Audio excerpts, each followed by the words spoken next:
Periyar Maniammai Institute of Science and Technology, Tanjavur. We are the future.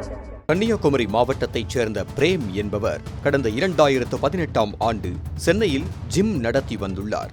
அப்போது சென்னை ராயபுரத்தைச் சேர்ந்த நிஷா என்பவருடன் Instagram மூலம் பழக்கம் ஏற்பட்டு பின்னர் இருவரும் காதலித்து திருமணம் செய்து கொண்டனர். இவர்களுக்கு தற்போது 2 பெண் குழந்தைகள் உள்ளனர். இந்த நிலையில் சில ஆண்டுகளுக்கு முன்பு திருவொற்றியூரைச் சேர்ந்த சந்தியா என்ற பெண்ணுடன் பிரேம் சமூக வலைத்தளம் மூலம் பழகி வந்ததாக கூறப்படுகிறது. பின்னர் பிரேமுக்கு ஏற்கனவே திருமணமானது தெரிய வந்ததால் அந்த பெண் எண்ணூர் அனைத்து மகளிர் காவல் நிலையத்தில் புகார் அளித்ததாக தெரிவிக்கப்பட்டுள்ளது. இந்த விவகாரம் தெரிந்த பின்னரும் குடும்ப நலன் கருதி நிஷா தனது கணவருடன் வசித்து வந்ததாக கூறப்படுகிறது.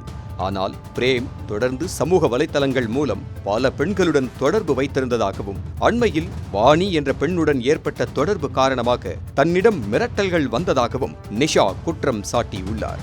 மேலும் தனது 2 குழந்தைகளின் வாழ்வாதாரத்திற்காக ஜீவனாம்சம் வழங்குமாறு கேட்டபோது அதற்கு பிரேம் மறுப்பு தெரிவித்ததாகவும் கூறியுள்ளார். அத்துடன் சமூக வலைத்தளங்கள் மூலம் பழகிய பெண்களை மிரட்டி அவர்களை சந்தித்து போதை ஊசி போட்டு அவர்களை நிர்வாணமாக புகைப்படங்களை எடுத்து தொடர்ந்து மிரட்டி வந்ததாகவும் குற்றம் சாட்டியுள்ளார்.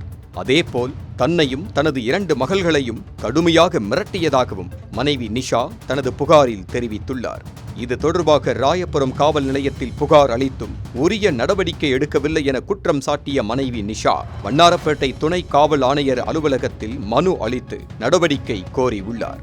இந்த புகார் தொடர்பாக காவல்துறையினர் விசாரணை மேற்கொண்டு வருகின்றனர்.